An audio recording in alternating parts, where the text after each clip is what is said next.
Assalamualaikum warahmatullahi wabarakatuh. Teman-teman semuanya, kembali lagi dengan saya Ali Mustikasari. Kali ini saya ingin membahas masalah bisnis online, entah itu toko online ataupun YouTube, macam-macam lah bisnis online.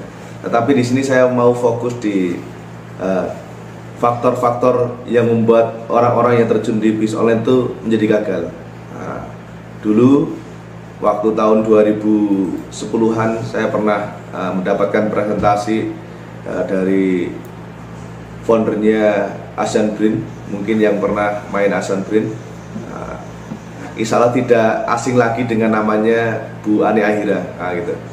Karena saya dulu juga pernah gabung di Asian Brain sekitar tahun 2005 awal-awal itu, tapi tidak lama. Terus gabung lagi itu tahun 2009 juga pernah, 2012 juga pernah, hari 3 kali gabung, gitu. Dan saat itu saya pernah bertemu langsung dan diskusi setelah beliau presentasi, dan saya catat saat itu tentang faktor-faktor kegagalan. Tapi sebenarnya faktor kegagalan itu banyak sekali, diringkas menjadi 7 faktor kegagalan yang ternyata setelah saya sekarang fokus di dunia online ini tidak jauh-jauh ya hanya 7 faktor tersebut. Meskipun nanti teman-teman kalau sudah mulai fokus di bisnis online itu banyak sekali faktor-faktor X yang lain yang membuat kita berbisnis online itu gagal, gitu. Oke. Dan teman-teman semuanya jangan lupa untuk klik subscribe untuk mendukung channel ini supaya tambah berkembang. Saya sendiri di sini sekarang juga semakin semangat upload video itu karena banyak beberapa komen, kadang juga di DM saya di Instagram.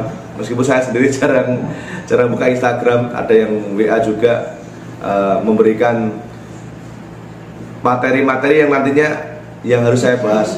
Ternyata di sini ada beberapa yang minta saya, tidak banyak sebenarnya, tentang kenapa sih orang-orang yang terjun di bisnis online itu bisa gagal gitu. Tetapi di sini jangan berurusan dulu dengan agama ya. Jadi ini faktor umum saja. Meskipun sekarang saya mungkin penampilannya sedikit berbeda. Biasanya saya pakai kaos, pakai baju biasa, ini pakai baju takwa karena habis Jumatan ini. Habis Jumatan, mumpung longgar saya buat video buat teman-teman semuanya.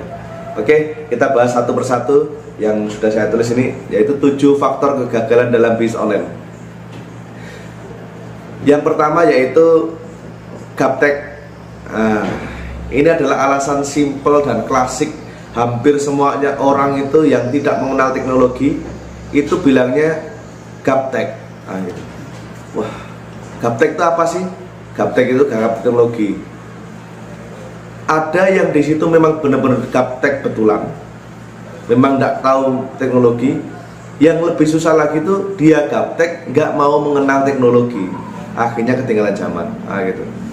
Saat itu, di saat saya tahun 2008, 2009, 2010 itu memang teknologi internet tidak seperti sekarang. Dulu kecepatan yang saya rasakan itu 5-12 kilobyte itu, itu udah kenceng banget loh. Sekarang saya sendiri di rumah itu gunakan 30 megabyte banding 20, uploadnya 20 megabyte.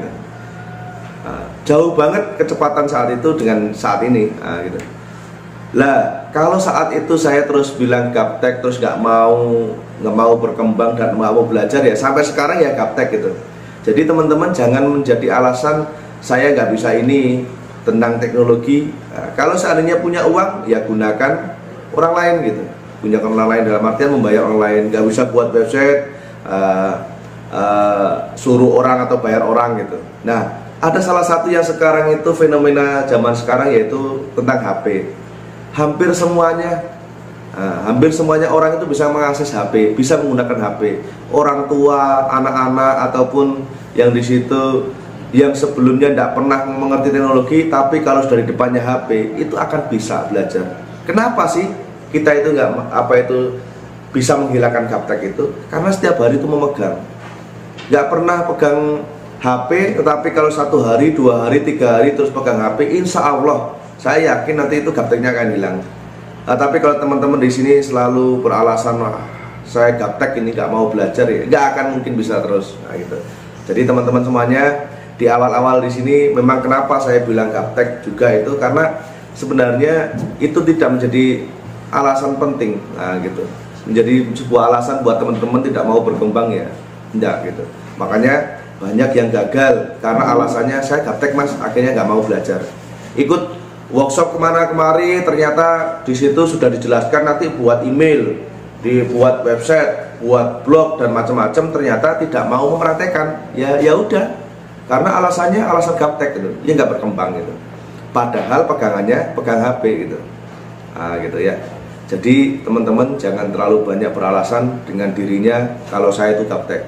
Yang kedua, faktor kegagalan dalam bisnis online itu tidak sabar. Nah, saya udah membahas ini itu di video-video lain, banyak banget masalah kesabaran dalam berbisnis online. Karena memang benar tidak ada yang instan dalam bisnis online itu. Kalau ada orang-orang yang bilang nanti cara cepat sukses lewat bisnis online dan begitu cepatnya, tidak mungkin itu insya Allah, kecuali Allah paring. Ini tidak lagi berurusan dengan agama ya, tetapi ini secara real itu orang-orang yang bisa ngomong seperti itu. Misal saya sendiri ngomong seperti itu karena memang saya udah pernah terjun dan pernah ditempa beberapa kali. Akhirnya saya bisa ngomong gampang itu bisnis online karena memang sudah terbiasa. Orang yang sudah terbiasa dengan SEO, dia mendapatkan algoritma terbaru dari Google, dia akan secara langsung dan secara sadar dia itu akan menerima ilmu tersebut. Tetapi orang-orang yang baru belajar terus di situ mendengar kata-kata SEO itu udah apa itu, yang fokusnya di situ Facebook Ads itu mudah, omset 1 miliar gitu, omsetnya 1 miliaran gitu, itu mudah sekali. Dalam artian di situ karena dia sudah ditempa dalam Facebook Ads, Instagram Ads atau Google Ads, semuanya sudah ditempa. Akhirnya dia bilangnya ya mudah. Tetapi bagi teman-teman di sini yang mau terjun di dunia online terus ingin melihat screenshot mereka, penghasilan mereka yang sudah jutaan, puluhan juta, tidak memulai proses yang awal, ya tidak akan mungkin bisa berkembang teman-teman semuanya ya. Jadi kalau sama di sini hanya melihat mereka-mereka yang sukses, tidak mau sabar, tidak akan berkembang teman-teman. Jadi kalau teman-teman di sini ingin sukses dalam bisnis online, tidak lagi gagal, harus mau bersabar. Sabar dalam proses. Kerja keras tidak akan mungkin mengkhianati hasil. Itu yang perlu ditanamkan teman-teman semuanya. Kerja keras tidak akan mungkin mengkhianati hasil.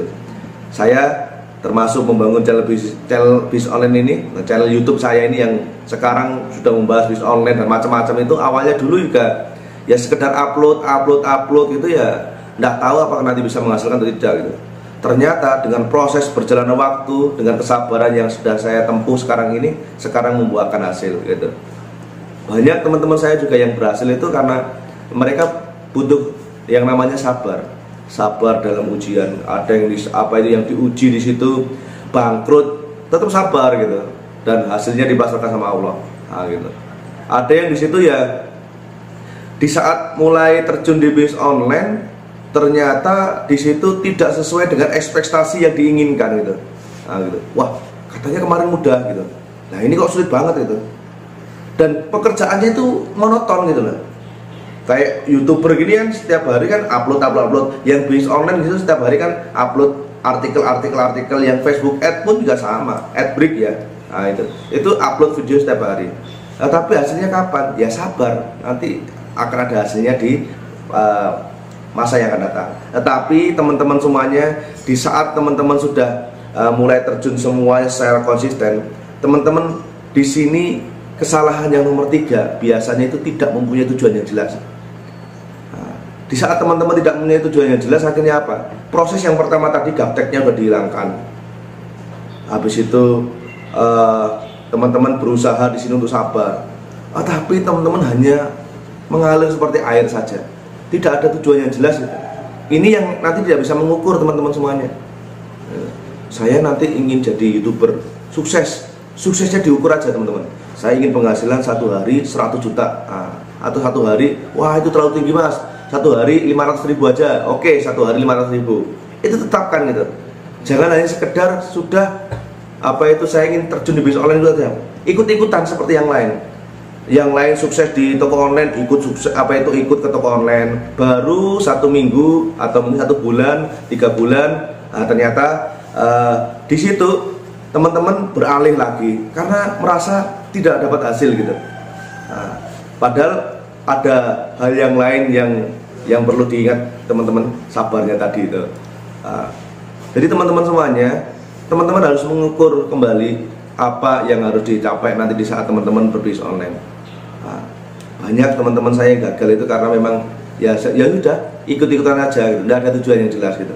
Tapi kalau teman-teman sudah ada tujuan yang jelas, yang di situ saya pernah bahas di mindset bisnis online itu, mulai dari akhir itu sama dengan ini. Jadi teman-teman memakai aturan itu sesuai dengan tujuan akhirnya, gitu. Jadi aturan yang saya pakai nanti, misalnya saya ingin 500.000 per hari, gitu. Apa yang harus saya jual gitu? Kalau video, berapa view yang ingin saya dapatkan?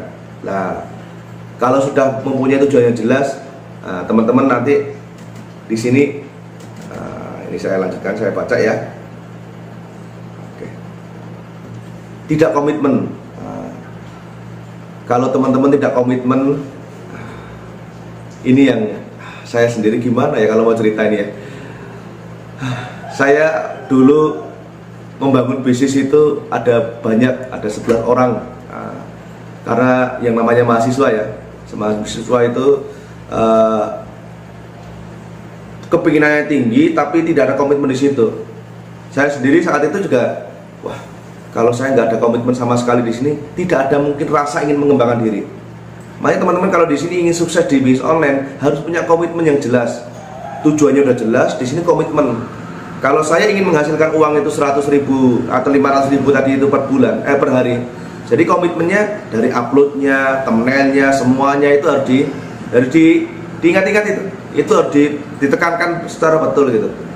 Kalau teman-teman udah komitmen, selanjutnya biasanya yang membuat kita itu gagal karena tidak mau berinvestasi. Dalam bisnis online, investasi itu ada 2. Satu, investasi otak, yang kedua investasi sarana dan prasarana. Ini yang kebanyakan tidak mau. Wah, saya udah dapat hasil gini, tidak mau berinvestasi gitu. Hasilnya udah jutaan tapi alatnya itu aja. Ini aja udah cukup gitu. Nah, kebanyakan yang tidak mau berinvestasi otak itu biasanya mereka merasa yang paling pol sendiri. Padahal teman-teman semuanya, di atas langit itu masih ada langit. Masih ada orang-orang yang lebih banyak, lebih pinter daripada kita. Nah, kalau kita nggak mau investasi otak, teman-teman nggak akan mungkin bisa berkembang. Tidak mau ikut komunitas, tidak mau berkumpul dengan yang lain, ada informasi yang baru, ada e-book. Kadang itu tidak mau merasa karena dirinya paling pinter gitu. Saya udah gini aja udah dapat hasil miliaran bahasanya gitu. Akhirnya karena tidak update, tidak update dari bisnis online tersebut, akhirnya gagal gitu. Banyak yang teman-teman saya sekarang itu yang gulung tikar itu karena ada yang hanya bermain Facebook Ad karena tidak mengikuti aturan dari Facebooknya sendiri, banyak yang gulung tikar. Termasuk contoh yang kemarin tahun kemarin yaitu UC News. Saya sendiri dulu juga bermain UC News. Ternyata banyak yang teman-teman di situ sudah menghasilkan banyak sekali uang dari UC News, ternyata gulung tikar. Karena apa? Tidak mau berinvestasi. Uangnya sudah dipakai untuk bahasanya berfoya-foya atau kesenangannya, tetapi dia tidak berinvestasi di alatnya. Di saat mau terjun di YouTube atau di bisnis online yang lainnya, akhirnya nggak punya uang, nggak punya dana, gitu. Jadi teman-teman, kalau teman-teman tidak mau gagal, jangan takut untuk berinvestasi. Yang selanjutnya teman-teman semuanya, ini yang paling penting teman-teman. Kebanyakan di bisnis online itu banyak yang gagal itu karena kurang praktek. Saat itu Bu Aira itu kalau udah ngomong masalah praktek itu udah 5 kali, 5P namanya, praktek gitu, 5 kali praktek gitu. Jadi ya kalau tidak mau praktek hanya teori saja itu ya banyak yang bisa, ngomong saja ya itu banyak yang bisa, gitu. Kalau sekedar ngomong saya bisa, misalnya teman-teman di sini bermain di YouTube, saya bisa kalau masalah di YouTube, tapi kalau nggak dipraktekkan nggak akan bisa. Saya bisa di sini misalnya di bisnis online, toko online, tapi nggak pernah praktek, nggak akan mungkin bisa. Saya bisa di sini masalah Android, masalah apa ya, yang lain lah di bisnis online, marketplace sekarang itu yang lagi ramai marketplace di Shopee dan lain-lain. Ternyata tidak mau mempraktekkan apa yang dipelajari sebelumnya, teman-teman tidak akan mungkin bisa sukses. Prakteknya setengah-setengah ya, nggak, hasilnya bisa jadi setengah atau bisa hasilnya tidak dapat hasil sama sekali. Ya, teman-teman jangan takut untuk praktek, selalu praktek dan praktek lagi sampai bisa dikatakan sampai teman-teman sampai ahli. Yang terakhir ini, teman-teman biasanya saya sendiri nih, saya dulu itu merasa pol sendiri, kesombongan saya muncul itu. Saya tidak punya mentor saya cuma Google saat itu. Nah gitu. Ternyata dunia ini sangat luas, teman-teman semuanya. Dunia online itu sangat luas sekali gitu. Merasa hanya di Google aja sudah cukup, akhirnya tidak mau berinteraksi dengan lain. Akhirnya tidak punya mentor. Mentor itu adalah shortcut yang paling cepat, jalan yang paling cepat itu, yang untuk bisa kita memahami sesuatu di bisnis online gitu. Kalau ingin belajar toko online, belajar aja sama mentor, itu lebih cepat. Tapi ada mentor yang berbayar, ada mentor yang gratisan gitu. Dengan cara gratis apa? Ikut komunitas, punya teman banyak gitu kan, punya mentor itu. Oke. Tapi kalau teman-teman ingin yang bayar ya ikut coaching, mentoring dan semacamnya, itu teman-teman nanti akan selalu berkembang. Nah, gitu. Karena kalau teman-teman udah bayar untuk mentoring atau coaching, teman-teman nanti akhirnya akan selalu berkembang gitu.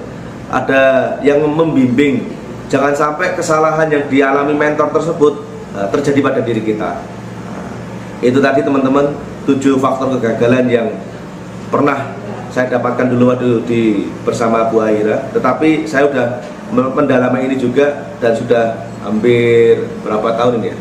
Saya di bisnis online 2007, 12 tahun saya di bisnis online. Ternyata tidak jauh-jauh dari yang saya paparkan tadi teman-teman semuanya. Ayo semangat di bisnis online. Barangkali teman-teman nanti itu maisanya dari online, siapa tahu. Mulai dari sekarang jangan gaptek, teman-teman terus selalu sabar, terus di situ yang disiplin, yang berkomitmen, terus di situ punya tujuan yang jelas, yang di sini biasanya tidak mau belajar ke orang lain, coba cari mentor yang baik. Terus teman-teman di situ jangan takut untuk berinvestasi, serta teman-teman banyak prakteknya agar nanti bisa semakin ahli dan ahli, menjadi ahlinya ahli. Oke, alhamdulillah, jazakumullah, semoga video ini bermanfaat buat teman-teman semuanya, dan wassalamualaikum warahmatullahi wabarakatuh.